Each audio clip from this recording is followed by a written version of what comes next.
Hello ಸ್ನೇಹಿತರೆ, welcome back to Super Kitchen. ಇವತ್ತಿನ ನಮ್ಮ ರೆಸಿಪಿ ಏನಪ್ಪ ಅನ್ನೋದಾದರೆ ಮಸಾಲ ಪಡ್ಡು ಸ್ನೇಹಿತರೆ.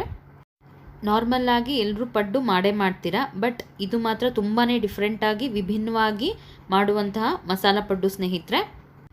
ಒಂದು ಸಾರಿ ನೀವು ಮಾಡ್ಕೊಂಡು ತಿಂದರೆ ಖಂಡಿತವಾಗ್ಲೂ ಪದೇ ಪದೇ ಇದೇ ರೀತಿಯಾಗಿ ಮಾಡ್ಕೊಂಡು ತಿಂತೀರಾ, ಅಷ್ಟು ಚೆನ್ನಾಗಿ ಬರುತ್ತೆ ಅಂತಲೇ ಹೇಳ್ಬೋದು. ಮೇಲ್ಗಡೆಗೆ ಅಷ್ಟೇ ಕ್ರಿಸ್ಪಿಯಾಗಿ, ಒಳಗಡೆಗೆ ಅಷ್ಟೇ ಮೃದುವಾಗಿ ನಿಮಗೆ ಈ ಪಡ್ಡು ಬರುತ್ತೆ. ಮತ್ತು ಟೇಸ್ಟಲ್ಲಂತೂ ತುಂಬಾ ಚೆನ್ನಾಗಿರುತ್ತೆ. ಮಕ್ಳಿಗಂತೂ ಚಟ್ನಿ ಇಲ್ಲದೇ ಬೇಕಿದ್ರೆ ತಿನ್ಬೋದು, ಅಷ್ಟು ಚೆನ್ನಾಗಿ ಇರುತ್ತೆ. ನಾನಿಲ್ಲಿ ನಿಮಗೆ ತೋರಿಸ್ತಾ ಇದ್ದೀನಿ ನೋಡಿ.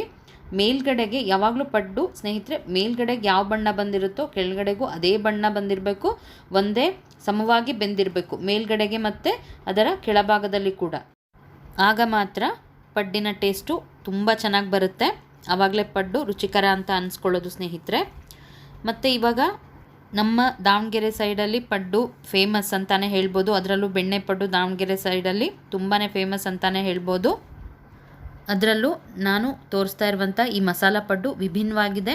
ಹಾಗೆಯೇ ಯಾರೂ ಕೂಡ ಖಂಡಿತವಾಗ್ಲೂ ನೀವು ಎಲ್ಲೂ ನೋಡಿರೋದಿಲ್ಲ, ಯಾವ ವಿಡಿಯೋದಲ್ಲೂ ನೋಡಿರೋದಿಲ್ಲ, ಅಷ್ಟು ವಿಭಿನ್ನವಾಗಿ ಇದೆ ಅಂತಲೇ ಹೇಳ್ಬೋದು. ಹಾಗಿದ್ರೆ ಬನ್ನಿ ಈ ರುಚಿಕರವಾದ ವಿಭಿನ್ನವಾದ ಪಡ್ಡು ಹೇಗೆ ಮಾಡೋದು ಅನ್ನೋದನ್ನು ನೋಡ್ಕೊಳ್ಳೋಣ. ಮಸಾಲ ಪಡ್ಡು ಮಾಡೋದಕ್ಕೆ ಮೊದಲನೇದಾಗಿ ನಾನಿಲ್ಲಿ 2 ಲೋಟದಷ್ಟು ಅಕ್ಕಿನ ತೊಗೊಂಡಿದ್ದೀನಿ. ನಾನಿಲ್ಲಿ ರೇಷನ್ ಅಕ್ಕಿನ ಬಳಸ್ತಾ ಇದ್ದೀನಿ. 2 ಲೋಟದಷ್ಟು ರೇಷನ್ ಅಕ್ಕಿ, ಹಾಗೆಯೇ 2 ಲೋಟ ಅಕ್ಕಿಗೆ ಅರ್ಧ ಲೋಟದಷ್ಟು ಉದ್ದಿನಬೇಳೆ, ಹಾಗೆಯೇ 2 ಚಮಚದಷ್ಟು ಮೆಂತ್ಯ, ಹಾಗೆಯೇ 2 ಚಮಚದಷ್ಟು ಹೆಸರುಬೇಳೆನ ತೊಗೊಂಡಿದ್ದೀನಿ ಸ್ನೇಹಿತರೆ. ಹಾಗೆಯೇ ಇದ್ರ ಜೊತೆಗೆ ಅರ್ಧ ಲೋಟದಷ್ಟು ಅವಲಕ್ಕಿನ ತೊಗೊಂಡಿದ್ದೀನಿ. ಆದಷ್ಟು ದಪ್ಪ ಅವಲಕ್ಕಿನ ನೀವು ತೊಗೊಳ್ಬೇಕಾಗುತ್ತೆ. ನಾನು ಅರ್ಧ ಲೋಟದಷ್ಟು ದಪ್ಪ ಅವಲಕ್ಕಿನ ತೊಗೊಂಡಿದ್ದೀನಿ. ಹಾಗೆಯೇ ಎಲ್ಲವನ್ನು ಹಾಕ್ಬಿಟ್ಟು ನೀಟಾಗಿ ತೊಳೆದು ನಾವು ಹತ್ತತ್ರ 5 ಗಂಟೆಗಳ ಕಾಲ ನೆನೆಯೋದಕ್ಕೆ ಇಡಬೇಕಾಗುತ್ತೆ. ಅವಲಕ್ಕಿನ ಸಪ್ರೇಟಾಗಿ ನೆನೆಸಿಟ್ಕೊಂಡಿದ್ದೀನಿ, ಯಾಕಂದರೆ ಅವಲಕ್ಕಿ ಬೇಗನೆ ನೆನೆದೋಗುತ್ತೆ. ಹಾಗಾಗಿ ಅವಲಕ್ಕಿ ಮಾತ್ರ ಇಲ್ಲಿ ಸಪ್ರೇಟಾಗಿ ನೆನೆಸೋದಕ್ಕೆ ಇಟ್ಕೊಂಡಿದ್ದೀನಿ. ಹತ್ತತ್ರ 5 ಅವರ್ ನಾವು ಇದನ್ನು ನೆನೆಸ್ಕೊಳ್ಬೇಕಾಗುತ್ತೆ. ಇವಾಗ ರುಬ್ಬೋದಕ್ಕೆ ಮಸಾಲ ಪಡ್ಡು ಮಾಡೋದಕ್ಕೆ ಮಸಾಲೆಗೆ ಅರ್ಧ ಕಟ್ಟಷ್ಟು ಕೊತ್ತಂಬರಿ, ಹಾಗೆಯೇ 1 ಇಂಚಷ್ಟು ಶುಂಠಿ, 1 ಗಡ್ಡೆಯಷ್ಟು ಬೆಳ್ಳುಳ್ಳಿನ ನಾನು ಸುಲಿದು ಇಟ್ಕೊಂಡಿದ್ದೀನಿ. ಹಾಗೆಯೇ 5 ರಿಂದ 6 ಹಸಿಮೆಣಸಿನ್ಕಾಯಿನ ತೊಗೊಂಡಿದ್ದೀನಿ. ಹಾಗೆಯೇ 1 ಈರುಳ್ಳಿ, ಹಾಗೆಯೇ ಅರ್ಧ ಸ್ಪೂನಷ್ಟು ಕೊತ್ತಂಬರಿ ಕಾಳು, ಹಾಗೆಯೇ ಅರ್ಧ ಸ್ಪೂನಷ್ಟು ಜೀರಿಗೆ, ಹಾಗೆಯೇ ಸ್ವಲ್ಪ ಕರಿಬೇವನ್ನು ತೊಗೊಂಡಿದ್ದೀನಿ ಸ್ನೇಹಿತರೆ. ಇಷ್ಟನ್ನು ನಾವಿವಾಗ ರುಬ್ಬೋದಕ್ಕೆ ಅಕ್ಕಿ ಮತ್ತು ಉದ್ದಿನಬೇಳೆ ಎಲ್ಲ ಏನು ನೆನೆಸೋದು ಇಟ್ಕೊಂಡಿದ್ವಲ್ಲ ಅದ್ರ ಜೊತೆಗೇ ಇದನ್ನು ಕೂಡ ನಾವು ರುಬ್ಬಬೇಕಾಗುತ್ತೆ. ರಾತ್ರಿನೇ ನಾವು ಇದನ್ನಿಷ್ಟು ರುಬ್ಬಿ ಫರ್ಮೆಂಟ್ ಮಾಡೋದಕ್ಕೆ ಇಡಬೇಕಾಗುತ್ತೆ. ಇವಾಗ ನೋಡಿ, ಅಕ್ಕಿ ಮತ್ತು ಉದ್ದಿನಬೇಳೆ ಎಲ್ಲ 5 ಅವರ್ ನೆಂದಿದೆ. ಇವಾಗ ನಾವು ಇಷ್ಟನ್ನು ರುಬ್ಬೋದಕ್ಕೆ ಹಾಕೊಳ್ಳೋಣ. ಹಾಗೆಯೇ ಅವಲಕ್ಕಿ ಕೂಡ ನೆಂದಿದೆ, ಇದನ್ನು ಕೂಡ ರುಬ್ಬೋದಕ್ಕೆ ಇವಾಗ ಹಾಕೊಳ್ಳೋಣ. ಮೊದಲು ನಾವು ಮಸಾಲೆನ ರುಬ್ಕೊಂಡು ಬಿಡೋಣ. 1 ಗಡ್ಡೆಯಷ್ಟು ಈರುಳ್ಳಿನ ಹೆಚ್ಕೊಂಡ್ಬಿಟ್ಟು ಹಾಕ್ಕೊಂಡಿದ್ದೀನಿ. ಹಾಗೆ 5 ರಿಂದ 6 ಹಸಿಮೆಣಸಿನ್ಕಾಯಿನ ಹಾಕ್ಕೊಳ್ತಾ ಇದ್ದೀನಿ. ನಂತರ 1 ಗಡ್ಡೆಯಷ್ಟು ಬೆಳ್ಳುಳ್ಳಿನ ಸುಲಿದಿಟ್ಕೊಂಡಿದ್ವಲ್ಲ ಅದನ್ನು ಹಾಕ್ಕೊಳ್ತಾ ಇದ್ದೀನಿ. ಹಾಗೆಯೇ ಅರ್ಧ ಇಂಚಷ್ಟು ಶುಂಠಿನ ಹಾಕ್ಕೊಳ್ತಾ ಇದ್ದೀನಿ. ಹಾಗೆಯೇ ಸ್ವಲ್ಪ ಕೊತ್ತಂಬರಿ, ಅರ್ಧ ಕಷ್ಟಷ್ಟು ಕೊತ್ತಂಬರಿ, ಹಾಗೆಯೇ ಸ್ವಲ್ಪ ಕರಿಬೇವು, ನಂತರ ಅರ್ಧ ಚಮಚದಷ್ಟು ಜೀರಿಗೆ, ನಂತರ ಅರ್ಧ ಚಮಚದಷ್ಟು ಕೊತ್ತಂಬರಿ ಕಾಳು. ಮೊದಲು ಇಷ್ಟು ಮಸಾಲೆನೂ ಹಾಕ್ಬಿಟ್ಟು ನಾವು ರುಬ್ಕೊಂಡು ಬರಬೇಕಾಗುತ್ತೆ. ನೋಡಿ ಸ್ನೇಹಿತರೆ, ಇಷ್ಟು ಮಸಾಲೆನೂ ನಾನು ಹಾಕ್ಬಿಟ್ಟು ರುಬ್ಕೊಂಡು ಬಂದಿದ್ದೀನಿ. ಇವಾಗ ಇದೇ ಮಸಾಲೆಗೆ ಅಕ್ಕಿ ಉದ್ದಿನಬೇಳೆ ಏನು ನೆನೆಸಿಟ್ಕೊಂಡಿದ್ವಲ್ಲ ಅದನ್ನು ಕೂಡ ಹಾಕ್ಕೊಳ್ತಾ ಇದ್ದೀನಿ. ಇದೇ ರೀತಿಯಾಗಿ ಬ್ಯಾಚ್ ಬೈ ಬ್ಯಾಚ್ ನಾವು ರುಬ್ಕೊಳ್ಬೇಕಾಗುತ್ತೆ. ಅಷ್ಟೂ ನೋಡಿ, ಅಕ್ಕಿ ಉದ್ದಿನಬೇಳೆ ಏನು ನೆನೆಸ್ಕೊಂಡಿದ್ವಲ್ಲ ಅದನ್ನು ಹಾಕ್ಕೊಳ್ತಾ ಇದ್ದೀನಿ. ಅದ್ರ ಜೊತೆಗೆ ನೆನೆಸಿರೋಂಥ ಅವಲಕ್ಕಿನೂ ಕೂಡ ಹಾಕ್ಕೊಂಡ್ಬಿಟ್ಟು ಇವಾಗ ರುಬ್ಕೊಂಡು ಬರೋಣ. ನೋಡಿ ಸ್ನೇಹಿತರೆ, ಇವಾಗ ರುಬ್ಕೊಂಡು ಬಂದಾಗಿದೆ. ನೋಡಿ, ರುಬ್ಕೊಂಡು ಬಂದಾಗಿದೆ. ಈ ಒಂದು ಹದದಲ್ಲಿ ನಾವು ರುಬ್ಕೊಳ್ಬೇಕಾಗುತ್ತೆ. ತುಂಬ ನೀರು ಹಾಕೋದು ಬೇಡ.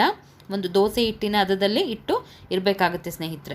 ಇವಾಗ ಅಷ್ಟನ್ನು ರುಬ್ಕೊಂಡ್ಬಿಟ್ಟು ನಾವು 8 ಗಂಟೆಗಳ ಕಾಲ ಇದನ್ನು ಫರ್ಮೆಂಟ್ ಮಾಡೋದಕ್ಕೆ ಉದುಕೋದಕ್ಕೆ ಬಿಡಬೇಕಾಗುತ್ತೆ. ನೋಡಿ ಸ್ನೇಹಿತರೆ, ಇವಾಗ ಬೆಳಗ್ಗೆ ನಾನು ಉದುಗಿ ಬಂದಿರುವಂತಹ ಹಿಟ್ಟನ್ನು ತೋರಿಸ್ತಾ ಇದ್ದೀನಿ. ಅದಕ್ಕೆ ಇವಾಗ 2 ಗಡ್ಡೆಯಷ್ಟು ಈರುಳ್ಳಿನ ಸಣ್ಣಕ್ಕೆ ಹೆಚ್ಚಿ ಇಟ್ಕೊಂಡಿದ್ದೀನಿ. ಹಾಗೆಯೇ ಸ್ವಲ್ಪ ಕೊತ್ತಂಬರಿಯನ್ನು ತೊಗೊಂಡಿದ್ದೀನಿ. ಅದಕ್ಕೆ ಈರುಳ್ಳಿ ಮತ್ತು ಕೊತ್ತಂಬರಿಯನ್ನು ರುಬ್ಬಿರುವಂತಹ ಹಿಟ್ಟಿಗೆ ನಾವು ಬೆಳಗ್ಗೆ ಹಾಕ್ಕೊಳ್ತಾ ಇದ್ದೀವಿ. ಇವಾಗ ಬೆಳಗ್ಗೆ ನಾವು ಪಡ್ಡನ್ನು ಮಾಡ್ತಾ ಇರೋದು, ರಾತ್ರಿನೇ ಹಿಟ್ಟನ್ನು ರುಬ್ಬಿ ಇಟ್ಕೊಂಡಿದ್ವಿ. ಇವಾಗ ಪಡ್ಡಿನಂಚಿಗೆ ನಾವು ಬೆಣ್ಣೆಯನ್ನು ಹಾಕ್ಕೊಳ್ತಾ ಇದ್ದೀವಿ. ಏನಕ್ಕಂದರೆ ಬೆಣ್ಣೆಯನ್ನು ಹಾಕ್ಬಿಟ್ಟು ಪಡ್ಡು ಮಾಡಿದ್ರೆ ಅದರ ಟೇಸ್ಟೇ ಬೇರೆ ಸ್ನೇಹಿತರೆ. ನೀವು ಬೇಕಿದ್ರೆ ಎಣ್ಣೆಯನ್ನು ಬಳಸ್ಬೋದು. ಎಣ್ಣೆ ಅಥವಾ ಬೆಣ್ಣೆ ಏನು ಬೇಕಿದ್ರೂ ನೀವು ಹಾಕೊಂಡ್ಬಿಟ್ಟು ಪಡ್ಡನ್ನು ಮಾಡ್ಬೋದು. ಬೆಣ್ಣೆ ಹಾಕೋದ್ರಿಂದ ಒಂದು ಎಕ್ಸ್ಟ್ರಾ ಫ್ಲೇವರ್ ಕೊಡುತ್ತೆ, ಹಾಗೆಯೇ ಟೇಸ್ಟು ಕೂಡ ಚೆನ್ನಾಗಿರುತ್ತೆ ಅಂತಲೇ ಹೇಳ್ಬೋದು. ಹಾಗೆಯೇ ಸ್ನೇಹಿತರೆ, ಪಡ್ಡು ಮಾಡೋದಕ್ಕೆ ಆದಷ್ಟು ಕಬ್ಬಿಣದ ಹಂಚನ್ನೇ ನಾವು ಬಳಸೋದ್ರಿಂದ ಪಡ್ಡು ಒಂದು ಸಮವಾದ ಹದದಲ್ಲಿ ಬೇಯುತ್ತೆ ಅಂತಲೇ ಹೇಳ್ಬೋದು ಸ್ನೇಹಿತರೆ. ನಾನ್ ಸ್ಟಿಕ್ ತವಾಗಳಿಗಿನ ಆದಷ್ಟು ಈ ಕಬ್ಬಿಣದ ಹಂಚಲ್ಲಿ ನಾವು ಏನು ಪಡ್ಡು ಮಾಡ್ತೀವಿ ಅದು ತುಂಬಾ ಚೆನ್ನಾಗಿ ಬರುತ್ತೆ ಅಂತಲೇ ಹೇಳ್ಬೋದು. ಮೇಲ್ಗಡೆಗೆ ಅಥವಾ ಕೆಳಗಿನ ಭಾಗ ತುಂಬ ಚೆನ್ನಾಗಿ ಬೇಯುತ್ತೆ ಈ ಕಬ್ಬಿಣದ ಹಂಚಲ್ಲಿ. ಇದೊಂದು ಟಿಪ್ ಅಂತಲೇ ತಿಳ್ಕೊಳ್ಳಿ. ಆದಷ್ಟು ಕಬ್ಬಿಣದ ಹಂಚಲ್ಲಿ ನೀವು ಪಡ್ಡು ಮಾಡೋದಕ್ಕೆ ಪ್ರಯತ್ನ ಪಡಿ. ಇವಾಗ ಹಂಚಿನ ಎಲ್ಲ ಉಳ್ಳಿಗೂ ಹಿಟ್ಟನ್ನು ಹಾಕ್ಕೊಳ್ತಾ ಇದ್ದೀವಿ. ಹಾಗೆಯೇ ಆದಷ್ಟು ಹಂಚಲ್ಲಿ ನಾವು ಹಿಟ್ಟನ್ನು ಅದರ ಈ ಒಳ್ಳೇನಿರುತ್ತೆ ಅಷ್ಟು ತುಂಬಾ ಹಾಕಬಾರ್ದು ಸ್ನೇಹಿತರೆ. ಮುಕ್ಕಾಲು ಭಾಗದಷ್ಟು ತುಂಬುವಷ್ಟು ನಾವು ಹಾಕಬೇಕಾಗುತ್ತೆ. ತುಂಬ ಫುಲ್ ಹಾಕಿಬಿಟ್ರೆ ಏನಾಗುತ್ತೆ, ಮೇಲ್ಗಡೆಗೆ ಬಂದುಬಿಟ್ಟು ಅದು ನೀಟಾಗಿ ಬೇಯೋದಿಲ್ಲ ಸ್ನೇಹಿತರೆ. ಆದಷ್ಟು ಮುಕ್ಕಾಲು ಭಾಗದಷ್ಟು ಮಾತ್ರ ನೀವು ಒಳ್ಳೆಗೆ ಹಿಟ್ಟನ್ನು ಹಾಕ್ಕೊಳ್ಬೇಕಾಗತ್ತೆ. ಹಾಗೆಯೇ ಲೋ ಟು ಮೀಡಿಯಮ್ ಫ್ಲೇಮಲ್ಲೇ ನೀವು ಇದನ್ನು ಬೇಯಿಸ್ಕೊಳ್ಬೇಕಾಗುತ್ತೆ.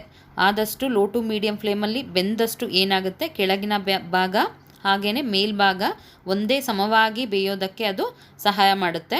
ಹಾಗಾಗಿ ಆದಷ್ಟು ಲೋ ಟು ಮೀಡಿಯಮ್ ಫ್ಲೇಮಲ್ಲೇ ಇಟ್ಕೊಂಡ್ಬಿಟ್ಟು ಪಡ್ಡನ್ನು ಬೇಯಿಸ್ಕೊಳ್ಬೇಕಾಗುತ್ತೆ. ಇವಾಗ ಪಡ್ಡು ಅರ್ಧ ಭಾಗ ಬೆಂದಿದೆ ಅಂದ ನಂತರ ನಾವು ಇದಕ್ಕೆ ಮೇಲ್ಗಡೆಗೆ ಎಣ್ಣೆಯನ್ನು ಹಾಕ್ಕೊಳ್ಬೇಕಾಗುತ್ತೆ. ಈ ರೀತಿಯಾಗಿ ಮಾಡೋದ್ರಿಂದ ಏನಾಗುತ್ತೆ, ಕ್ರಿಸ್ಪಿಯಾಗಿ ಬರುತ್ತೆ ಪಡ್ಡು. ಆದಷ್ಟು ಎಣ್ಣೆಯನ್ನು ಮೇಲ್ಭಾಗಕ್ಕಿಂತ ಅದರ ಸುತ್ತಲಿನ ಭಾಗಕ್ಕೆ ನಾವು ಹಾಕ್ಕೊಳ್ಬೇಕಾಗುತ್ತೆ. ನಂತರ ಆದಷ್ಟು ಪಡ್ಡನ್ನು ನಾವು ಮಧ್ಯದ ಭಾಗದಲ್ಲಿ ಬೇಗ ಬೇಯುತ್ತೆ ಸ್ನೇಹಿತರೆ. ಹಾಗಾಗಿ ಮಧ್ಯದ ಭಾಗ ಏನಿರುತ್ತೆ ಆ ಪಡ್ಡನ್ನು ಬೇಗನೆ ನೀವು ತಿರುವಿ ಹಾಕ್ಕೊಳ್ಬೇಕಾಗುತ್ತೆ. ನೋಡಿ, ಇದು ಬೇಗ ಬೆಂದಿದೆ. ಈಗ ಸುತ್ತಲಿನ ಭಾಗದಲ್ಲಿ ಏನು ಹಾಕಿದ್ದೀವಲ್ಲ ಪಡ್ಡು, ಅದು ಸ್ವಲ್ಪ ಲೇಟ್ ಆಗುತ್ತೆ ಬೇಯೋದಕ್ಕೆ. ಮಧ್ಯದ ಉರಿ ಜಾಸ್ತಿ ಇರೋದ್ರಿಂದ ಏನಾಗುತ್ತೆ, ಬೇಗ ಬೇಯುತ್ತೆ. ಹಾಗಾಗಿ ಆದಷ್ಟು ಮಧ್ಯದ ಒಳ್ಳಲ್ಲಿ ಏನಿರುತ್ತೆ ಪಡ್ಡು ಅದನ್ನು ಬೇಗನೆ ತಿರುವಿ ಹಾಕ್ಕೊಳ್ಬೇಕಾಗುತ್ತೆ ನೀವು. ನಂತರ ಉಳಿದ ಎಲ್ಲ ಭಾಗವನ್ನು ನಾವಿವಾಗ ತಿರುವಿ ಹಾಕ್ಕೊಳ್ತಾ ಇದ್ದೀವಿ. ನೋಡ್ತಿದ್ದೀರಲ್ವಾ ಸ್ನೇಹಿತರೆ, ತಿರುವಿ ಹಾಕ್ತಾ ಇದ್ದಾಗ ನಿಮಗೆ ಕಾಣಿಸ್ತಾ ಇದೆ ಗೋಲ್ಡನ್ ಬ್ರೌನ್ ಆಗಿ ಎಷ್ಟು ಚೆನ್ನಾಗಿ ಪಡ್ಡು ಬೆಂದಿದೆ ಅಂತ. ಈ ರೀತಿಯಾಗಿ ಬೇಯಬೇಕಾಗುತ್ತೆ. ತುಂಬಾ ಜಾಸ್ತಿನೂ ಬೇಯಬಾರ್ದು, ಹಾಗೆಯೇ ತುಂಬ ಕಡಿಮೆನೂ ಬೇಯಬಾರ್ದು. ಆದಷ್ಟು ಮೀಡಿಯಮ್ ಫ್ಲೇಮಲ್ಲಿಟ್ಟು ಬೇಯಿಸೋದ್ರಿಂದ ಏನಾಗುತ್ತೆ, ಮೇಲ್ಗಡೆಗೆ ಅಷ್ಟೇ ಕ್ರಿಸ್ಪಿ, ಒಳಗಡೆಗೆ ಅಷ್ಟೇ ಮೃದುವಾಗಿ ಪಡ್ಡು ಬರುತ್ತೆ ಅಂತಲೇ ಹೇಳ್ಬೋದು. ಜಾಸ್ತಿ ಉರಿ ಇಟ್ಬಿಟ್ರೆ ಏನಾಗುತ್ತೆ, ಮೇಲ್ಗಡೆಗೆ ಬೆಂದಿರುತ್ತೆ ಬೇಗ, ಬಟ್ ಒಳಗಡೆಗೆ ಏನಾಗಿರುತ್ತೆ, ಬೆಂದಿರೋದಿಲ್ಲ, ಹಸಿ ಹಿಟ್ಟು ಹಾಗೇ ಇರುತ್ತೆ. ಹಾಗಾಗಿ ಆದಷ್ಟು ಮೀಡಿಯಮ್ ಫ್ಲೇಮಲ್ಲಿ ಇಟ್ಕೊಂಡ್ಬಿಟ್ಟು ಬೇಯಿಸ್ಕೊಳ್ಳಿ. ನೋಡಿ, ತಿರುವಾಕಿದಾಗ ನಿಮಗೆ ಕಾಣಿಸ್ತಿದೆ ಅಲ್ವಾ, ಕೆಳಗಿನ ಭಾಗ ಹಾಗೆಯೇ ಮೇಲಿನ ಭಾಗ ಎರಡೂ ಒಂದೇ ಸಮವಾಗಿ ಬೆಂದಿದೆ. ಕಾಣಿಸ್ತಿದೆಯಾ? ತಿರುವಿ ಹಾಕ್ತಿದ್ದೀನಿ ನೋಡಿ. ಮೇಲ್ಭಾಗ ಹಾಗೂ ಕೆಳಭಾಗ ಎರಡೂ ಸಮವಾಗಿ ಬೆಂದಿದೆ. ತುಂಬ ಚೆನ್ನಾಗಿ ಬಂದಿದೆ ಪಡ್ಡು. ನೋಡಿ, ಮೇಲೆ ಕೆಳಗೆ ಈ ರೀತಿಯಾಗಿ ತಿರುವಿ ಹಾಕ್ಕೊಂಡು ನಾವು ಬೇಯಿಸ್ಕೊಳ್ಬೇಕಾಗುತ್ತೆ.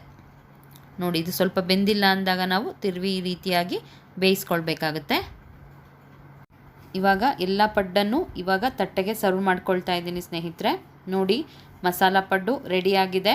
ಚಟ್ನಿ ಜೊತೆಗೆ ಸವಿಯೋದಕ್ಕೆ ತುಂಬ ಚೆನ್ನಾಗಿ ಬಂದಿದೆ ಸ್ನೇಹಿತರೆ. ನೋಡ್ತಾ ಇದ್ದರೆ ನಿಮಗೆ ತಿನ್ನಬೇಕು ಅನಿಸ್ತಿದೆ ಅಲ್ವಾ? ನೋಡಿ, ಎಷ್ಟು ಹೊಂಬಣ್ಣ ಕಲರ್ ತುಂಬ ಚೆನ್ನಾಗಿ ಬಂದಿದೆ. ಗೋಲ್ಡನ್ ಬ್ರೌನ್ ಕಲರ್ ಎಷ್ಟು ಚೆನ್ನಾಗಿ ಕಾಣಿಸ್ತಾ ಇದೆ ಅಲ್ವಾ? ನೋಡ್ತಿದ್ರೇ ತಿನ್ನಬೇಕು ಅನಿಸ್ತಿದೆ ಅಲ್ವಾ? ಹಾಗಿದ್ರೆ ಯಾಕೆ ತಡ ಸ್ನೇಹಿತರೆ, ನೀವು ಮನೆಯಲ್ಲಿ ಮಾಡಿಬಿಟ್ಟು ಹೇಗಾಯಿತು ಅನ್ನೋದನ್ನು ನನಗೆ ಕಮೆಂಟ್ ಬಾಕ್ಸ್ನಲ್ಲಿ ತಿಳಿಸಿ ಸ್ನೇಹಿತರೆ. ಹಾಗೆಯೇ ಚಾನಲನ್ನು ಸಬ್ಸ್ಕ್ರೈಬ್ ಮಾಡದೆ ನೋಡ್ತಾ ಇದ್ದರೆ ಪ್ಲೀಸ್ ಚಾನಲನ್ನು ಸಬ್ಸ್ಕ್ರೈಬ್ ಮಾಡಿಬಿಟ್ಟು ನೋಡಿ. ಹಾಗೆಯೇ ಈ ವಿಡಿಯೋ ನಿಮಗೆ ಇಷ್ಟ ಆಗಿದ್ದರೆ ಒಂದು ಲೈಕ್ ಕೊಡೋದನ್ನು ಮರಿಬೇಡಿ. ಹಾಗೆಯೇ ಬೆಲ್ ಐಕಾನನ್ನು ಕ್ಲಿಕ್ ಮಾಡೋದ್ರಿಂದ ನಮ್ಮ ನೆಕ್ಸ್ಟ್ ವಿಡಿಯೋ ನೋಟಿಫಿಕೇಷನ್ ನಿಮಗೆ ಸಿಗುತ್ತೆ. ಇನ್ನೊಂದು ಇದೇ ತರಹದ ರುಚಿಕರ ಮತ್ತು ಆರೋಗ್ಯಕರವಾದ ರೆಸಿಪಿಯೊಂದಿಗೆ ಮತ್ತೆ ಸಿಗ್ತೀನಿ ಸ್ನೇಹಿತರೆ. ಬಾಯ್. Thanks for watching.